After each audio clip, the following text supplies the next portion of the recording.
Esta semana, uma campanha para ajudar associações dedicadas à pesquisa e tratamento da esclerose lateral amiotrófica fez sucesso na internet. Certamente você ouviu falar, o assunto não poderia ficar de fora da nossa coluna Traduzindo a Ciência, e o neurocientista Stevens Hain veio falar sobre a descoberta de um possível tratamento. Olha só, Stevens, ó, tem um balde aqui que a gente separou para você, daqui a pouco você vai ver, viu? Nós já falamos aqui da doença, uma doença que não tem cura, com expectativa de vida muito baixa, mas também é muito rara, precisa ressaltar isso, né? Sim, uma doença rara, cuja expectativa de vida é de até 5 anos para a maioria dos pacientes, logo após o início dos primeiros sintomas. A questão que é importante aqui é que só tem um medicamento que faz algum tipo de efeito, que na verdade é prolongar a vida do paciente por alguns meses. Então é muito importante que exista pesquisa nessa área. É sobre isso que a gente vai falar hoje. Sobre uma pesquisa nova que foi publicada por pesquisadores de Harvard, que tenta dar um novo foco, um novo alvo terapêutico para essa doença. Vamos ver aqui na primeiro vídeo, só para a gente entender um pouquinho de como que a gente controla os movimentos e como é que se dá a doença. O que acontece é que, para a gente poder planejar o movimento, tudo isso acontece no cérebro e o cérebro tem que se comunicar com os músculos, que é quem faz a gente conseguir realizar os movimentos. Isso se dá por um neurônio que é chamado neurônio motor. E é justamente esse neurônio motor que é quem morre progressivamente ao longo da doença. Então, com isso, a pessoa, por mais que ela consiga pensar no movimento, ela não consegue realizar, porque ela não consegue movimentar os músculos. Agora, por que ele morre? Por que os neurônios começam a morrer? Então, isso era uma grande questão já de muitos anos. O que se sabe é que, além das células desses neurônios motores, que sempre foram o foco principal do estudo dessa doença, existem outras células no cérebro. Vamos ver o próximo vídeo, por favor. Uma dessas células que está no cérebro aqui, como se fosse essa floresta, na verdade é o cérebro, e o que essas células que estão pulando aqui são esse tipo de célula que tem um nome esquisito, chama microglia. E essa célula é como se fosse uma grande guardiã do sistema nervoso. Ela protege o sistema nervoso, ela evita a invasão de micro-organismos. Só que o que acontece, que foi descoberto agora por esses pesquisadores de Harvard, é que, além dela ter uma função benéfica, óbvia, na doença, na esclerose lateral amiotrófica, ela meio que muda de lado, ela vira vilã. E o que eles fizeram foi o seguinte: eles conseguiram criar em laboratório neurônios, aqueles neurônios motores, e colocaram próximos às células da microglia que seriam equivalentes a de um paciente doente. E a célula da microglia matou esse neurônio motor.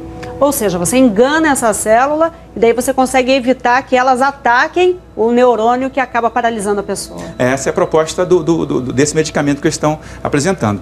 Mas o que ela faz é justamente isso, ela inverte a posição dela, se confunde, entre aspas, e acaba matando esse neurônio. Vamos olhar aqui como é que foi feito o experimento.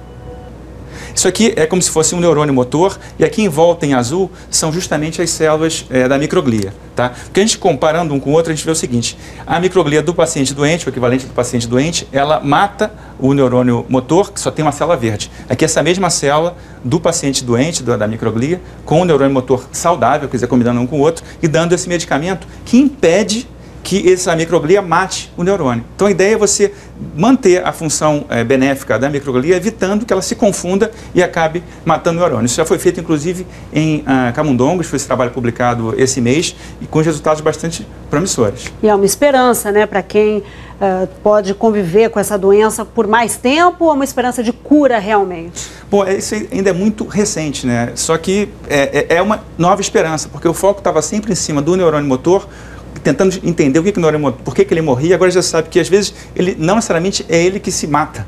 Existe uma célula, uma vizinha ao lado dele que acaba matando esse neurônio.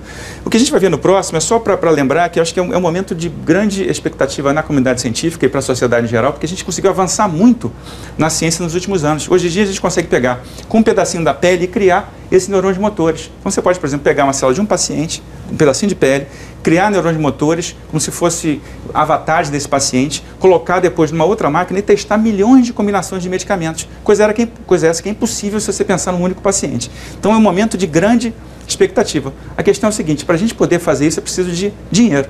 Tá? Vamos ver no próximo agora aquela história do desafio do balde de gelo. Né?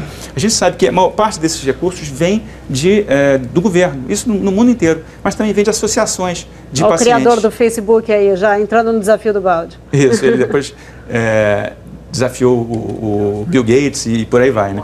O ponto é, a associação americana que criou essa brincadeira, entre aspas, ela fez isso para poder chamar atenção para a doença e também para arrecadar. Hoje, o site dela estava anunciando que eles conseguiram 123 milhões de reais em um mês de campanha. Quer dizer, isso é importante porque esse dinheiro depois vai ser revestido para pesquisa. No Brasil também há 3 associações que estão recebendo doações que depois vão ser investidas em pesquisas brasileiras, né? E olha, a gente vai colocar o link para essas associações no nosso endereço www.g1.com.br. Além de fazer a brincadeira do balde, vale a pena também, claro, colaborar para as pesquisas que podem chegar a uma cura, então. Pelo menos existe aí uma esperança já, né, Stevens? Isso mesmo.